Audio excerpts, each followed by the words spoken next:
Hi, I'm Jason, And I'm Lizette, and this is a special Route 66 series of Curious Caravan.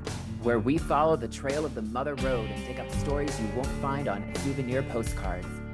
From giant roadside creatures to ghost towns with attitude, we're exploring it all. So let's go. Let's go. Welcome back to another episode of Curious Caravan. We're continuing our special series on Route 66, and today we're going to be talking all about New Mexico. I'm Jason. And I'm Lizette. And we have our special guests returning again. We have Jack Zanger and Ronan Tattersall, and we're so happy to have you guys back. Thank you for joining us again. Hello, hello. Back. Hello. Yay. And today we're not multiple states this time. We're talking about New Mexico.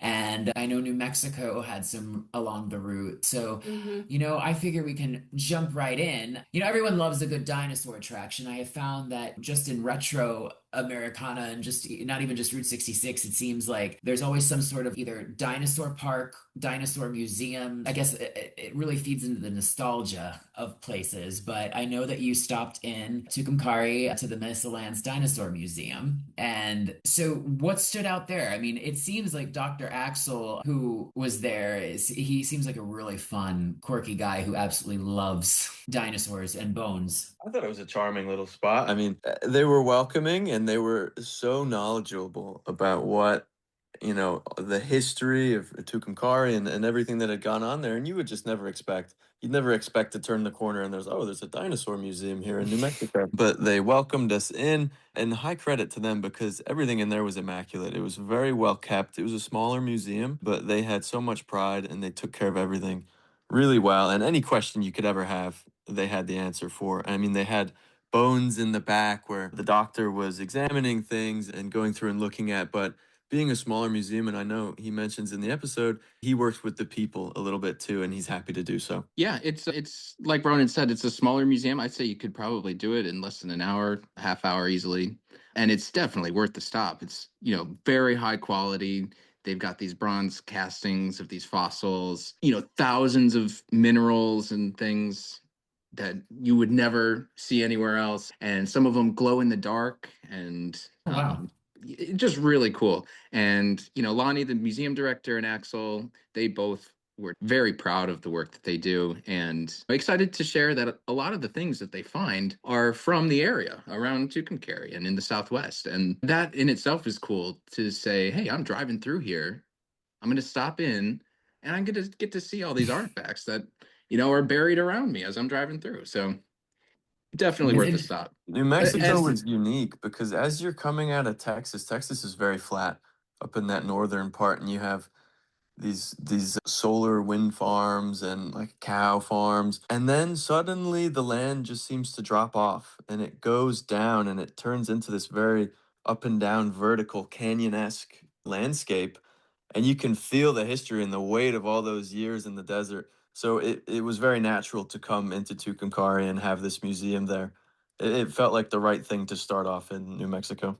And I think to speak for the rest of the guys, it definitely brought back that childlike wonder and imagination that we all love of dinosaurs. Awesome. And so up next, I know you went to Santa Fe, which there's the very eclectic El Rey Court there, which I know was opened in 1936. It's never really closed its doors. It seems like a really fascinating place just from its, concept. It used to be I forget the term, like a drive-in hotel. So you would drive in and you could park inside a garage and then stay adjacent to that garage. And they since have renovated the area and have parking outside and turned those garages into the accommodations, the hotel rooms. So it still captures that sense of community where people can come and have their own individual place to stay, and then they'll get together at the pool or in the center of the area in the court and just hang out, meet people from all over.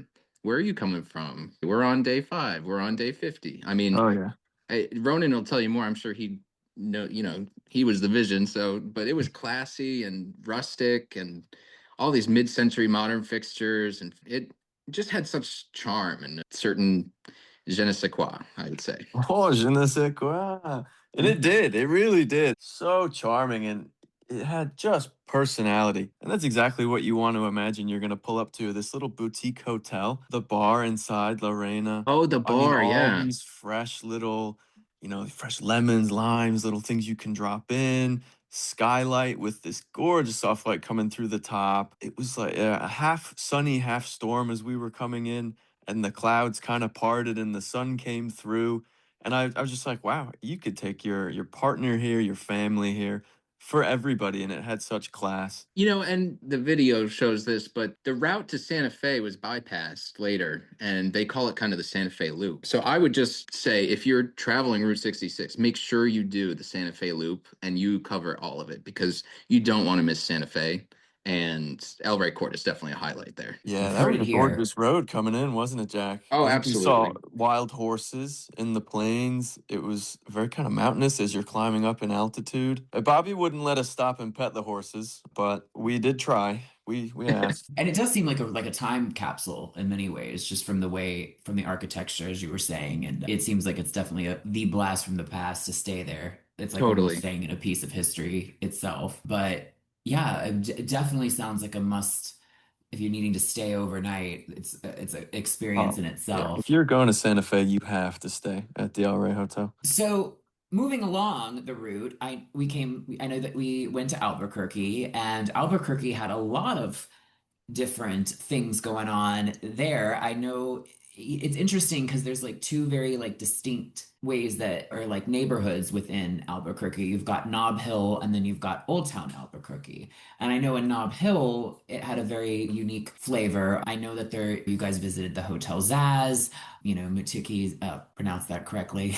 Someone help me here. It's Matucci's? Oh, Matucci's Matucci's, yeah. Matucci's Matucci's. Bar Roma and then the 66 Diner. But Mm. so how would you describe Nob Hill? Yeah, I'd describe it just simply as the happening area. It's the happening area. Mhm. Old Town definitely captured that flavor that you talk about. Just a Sure. mix of all the culture that helped establish Albuquerque and we got there and there was a festival happening in the plaza and there were flamenco dancers and musicians and that's where I would go if I wanted to see like that cultural flair. But if I was going out on the town in Albuquerque or I was taking my friends out, we would definitely go to Nob Hill. Great restaurants, great hotels, beautiful strip, more neon. I think we had a full moon setting over what are they called? The Sandia Mountains. Yes, Just India. wow. Couldn't have said it better. I thought Albuquerque I'm was a special spot on the road. A big challenge for me, and I think the team, is there's so much to capture, and you feel like if you don't get it, you're missing something. But the road is so vast, and there's so much culture, and there's so much detail, and then there's thousands of stories. So we really did our best to get as much as we could, but there's just so much more out there, and people see that when they go and visit Route 66.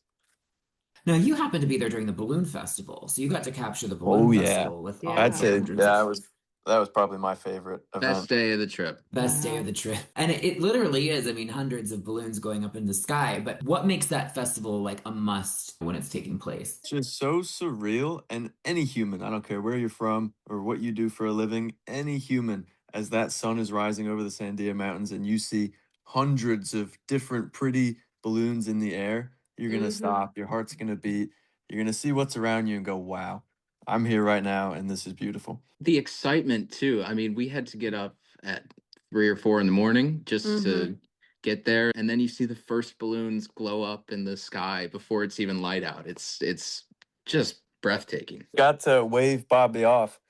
Yeah. Bobby went up? We're like waving. All right, buddy. I don't know if I'll see you again. They can't, steer. It's not like they can fly it around wherever they want to. They can go up or down, and that's about it. What's so special about this place in Albuquerque near the Sandia Mountains is the mountains and where this field that they lift off from, it has this box effect, they call it. And the wind just continues to circle around this field. So the balloons go up and they go this way, but then they circle around this way and they're just hovering over you for hours. And they don't go anywhere. They just fill the sky. And that's amazing. Oh, they play that game as well, don't they? Where they somehow manage to maneuver their balloons in a way to come on target towards this field and then they lower and they try and throw these little flag weights outside and land them on targets. It's a week-long event, so Mhm. sometimes these people are competing one day and just going up the another day, and you can go the whole week or you can just go for one day. It's just truly, truly an amazing experience. I would recommend it to anyone, whether you're traveling Route 66 or not. If you're in Albuquerque near the festival, you got to check it out. Any tips? Because I want to go next year. Definitely a little chillier in the morning. Wrap up, Yeah, go early, be but warm, and find time to just, explore some of the shops is why I thought that was really cool. Mm. This little strip. So there's the field, and then there's a strip of all these little shops with, things that are authentic to New Mexico, balloon gear, anything like that. Oh. It was a complete festival, and you can't help but walk away thinking, I have to come back. I have to bring more people to this. That's why it was cool to document it and share it. We were very lucky on this trip to go to so many amazing places and to help spread awareness on them and say, look, these are here. You have to come see this. This is special.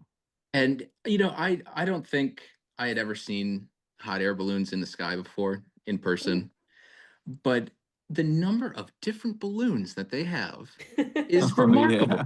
We saw a baby Yoda, we saw a garbage truck, we saw the Wicked balloon. Darth Vader balloon, Oh, yes, Darth Vader. tomato that. balloon. And I was so excited to take pictures of all of them. I think my phone died a few hours into the thing. So bring a charger, bring another camera. There's just so much creativity to it. And I've never actually seen hot air balloon well, actually, no, that's a lie. I did go up in one once. I think Same. that was the one and only time, and I don't know. That one was at least tethered to the ground, so I'm not sure I would want to go up any higher than that one did, but it does sound like That's what's amazing is you can enjoy it from the ground as well. exactly. I will say, if you get the chance to go up, though, you got to do it because Bobby showed Yeah. us the pictures that Yeah. he got while he was up there. And oh my God, they looked like AI. They looked, just you could not imagine something so beautiful. So I know also while you were in this area, you did stop at the iconic Laguna Burger, which is known for their chili burger, which is also in Albuquerque. You Yes. really did eat a lot of burgers along this trip, as we have mentioned before. Did the chili burger, does it live up to the hype of, classic Route 66 fare? I loved the Laguna burger, and the green chilies are great. It's actually based on what they call a feast day burger, a feast burger. Mm. So it has some cultural significance for them. And let me tell you, it's a big burger. It'll fill you up. I don't mess around. You love Come to on, see the originality and the creativity of it. Like you said, there's so sure. many burgers on the road, and they took a different look at it. How can we do this different and make it our own? Now, while you were in this area too, I know that you went to the Sky City Cultural Center, which features stand-up exhibits all about the Acoma Pueblo, people that are in that area. What was it like experiencing this place? Because that really is like a slice of local culture from, the indigenous people that live in the area. So I'd be very interested to know if there's anything that stood out, anything you learned about the people that helped build the area, just in general, what that place is like. I think it was so valuable to drive through this land and to hear their story, the way they tell it, and how they came to the land and what it means to them. And it's protected land. They're very particular about how you can document it and how you can do things, and rightfully so. And I think that protects this aura that the land has. You definitely feel as you're passing through that there is a different feeling to it than the rest of 66. It's you really get to put yourself in these people's shoes and try to understand their historic way of life and what the Pueblo means to them and what the Sky City means to them. Just really special, and I think hits that part of you that you may not. It scratches that itch that you may not get other parts on the road. And if you do want to go up to the Sky City, I didn't go up. Ronan, I don't know that you went Not up only either, our but I think photographer Cameron went up. Cameron went up. Yeah. And he said it was just amazing to see their way of life and to really Yeah. get to walk through that city was really cool. And this one, you have to have a guided tour on it, right? Correct. Yeah, Yes. that's what I thought. I And love just to those refresh us photos. all on what the Sky City actually is, the Sky City it's one of their historic sites, correct? Yeah. So originally, this is how they tell the story. They called out to the land, and they imagined the land would call back, and the call that they heard brought them atop this spot, and they made it their home. It's interesting too because archaeological evidence has shown that their people also lived on top of other mesas. So at some point, their people journeyed from mesa top to mesa top and continued to live there. And it's just remarkable. It's difficult land. It's very much desert, very rocky. Absolutely. That have had to have really come together as a community to try and survive there and make it their own. Traveling miles just to get water. I think what really stands out to me about just New Mexico particular and this, section of Route 66, just based on what you've discussed and comparing it to the other legs of Route 66 so far, and not that these other legs don't have a really deep history and culture and all of that, but there seems to be much more of a lot, like beyond just like the route, which people automatically would associate with like retro places. There really is in New Mexico a deep, deep, deep running history from the indigenous American people that live there that adds a completely different perspective. Yeah, there's still those different kinds of spots, but this is really like history section. Route 66 we're celebrating the centennial, and these people have been around for thousands of years. And when you really get to see that perspective when you go to the Sky City Cultural Center. I don't remember where I heard it, but this is the Mother Road, right? All types of people of different backgrounds and cultures have been connected to this road. And the goal is to walk where they've walked and to see what they saw. And this is one of those cool places where you got to do that from a different perspective that you wouldn't normally have. That's awesome. When to walk through an actual historic site with the city is amazing. So yeah, it definitely seems like a must visit for sure. And moving along to wrap up the New Mexico leg of the journey, I feel like you can't be on Route 66 without visiting a trading post. And I know Richardson's Trading Post was one of the last stops on this part of Route 66. I know it was opened in 1913, but it's pretty much a classic trading post, isn't it? Yeah, and one of the things that they have displayed all over are these rugs, these native rugs, and the patterns are so intricate, and they have these framed images showing you what seeds or berries that they would use to get the pigments to make the things. Oh, wow. It's just so cool. So cool. And it really does make you think, oh, I'm in the West now. This is the Wild West. At Richardson's Trading Post was where our good friend Cameron was gifted very, very generously, gifted a cowboy hat from the family that runs the Trading Post. Oh, wow. And they were generous to us, very warm and welcoming, and proud of their history. Something else you got to see there is they've got this giant bison. It's a white bison. It's like an albino bison on display. And it's just so cool. You'll never see it anywhere else. And they have a section of the Trading Post too dedicated to preserving what the Trading Post looked like 100 years ago. So, they've got old boxes of matches and bottles and things that you might buy 80 years ago and just kind of preserved in this section of the Trading Post, so you can kind of get a feel of what those people would have experienced. They have a Native American artist that they've become friends with over the years that will just paint these gorgeous little landscapes, and he'll bring them in, and he'll just say to the guy at the Trading Post, can you sell these for me, or just have them or hold on to them? And we were all really lucky. We were able to walk away with one of these little paintings. And just like all these people on the road, they want you to have a piece of them, of their store, their place to take with you. And this is just another example of that. And that's something that has stood out to me just talking about all these different locations along Route 66 from Illinois through Missouri, Oklahoma, Kansas, Texas, and now New Mexico. The people there have kept that history alive along Route 66, and they're like the families run like it goes deep, deep back to like the origins of it. There's people who have passed along this history, and it's like generational. Absolutely. Which I think is so unique because a lot of places you visit, especially historical places, you don't have the actual people's information. So it really is such a unique, it's cliche, but blast from the past, but the past is alive and well. So to me, that's just living history, but it really is living history in these places. And a lot of these places are often family run or have been in their families for many generations. And this trading post in the Richardson Trading Post is one of those places that's been in their family forever. And the Keelers could not have been nicer. They have kept these artifacts from years and years ago, jewelry, photos, artworks, just amazing. And you can tell that they just have such a personal connection to it. And they know the artists that continue to participate with the Trading Post. And they know the community that shops there and is still around to this day. So that's awesome. I just absolutely loved hearing everything from you guys. So thank you. Well, and that's a wrap on this episode of Curious Caravan. Thank you so much, Jack and Ronan, for joining us to discuss New Mexico. It's been a blast. It's been our pleasure. Yeah, really grateful. Thank you for having us on. And it was great to share those stories. We're very, very lucky and grateful to have been on this trip. Thank you both so much. Thank you. Next up, Arizona. I don't think he can hear us. Oh, bummer. This is the whole outro, guys. We're just gonna. Oh, this is the real part. This is what we're keeping. Jason, no. Life is a highway.